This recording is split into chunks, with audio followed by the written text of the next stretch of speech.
একদিন ঘন জঙ্গলের পাশে একটি গ্রামে রাহুল নামে এক সাহসী ও দয়ালু ছেলে থাকত। রাহুল প্রতিদিন জঙ্গলে কাঠ কুড়াতে যেত।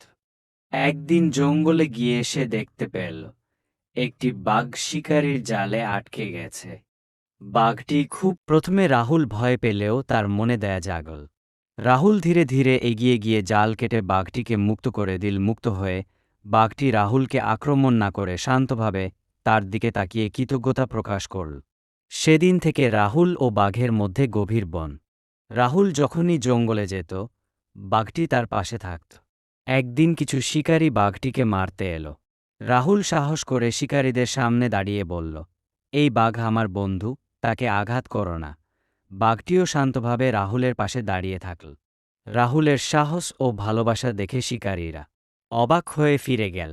সেই দিন থেকে সবাই বুঝল, ভালোবাসা, দয়া ও বিশ্বাস থাকলে মানুষ ও প্রাণীর মধ্যেও সত্যিকারের বন্ধুত্ব হতে পারে।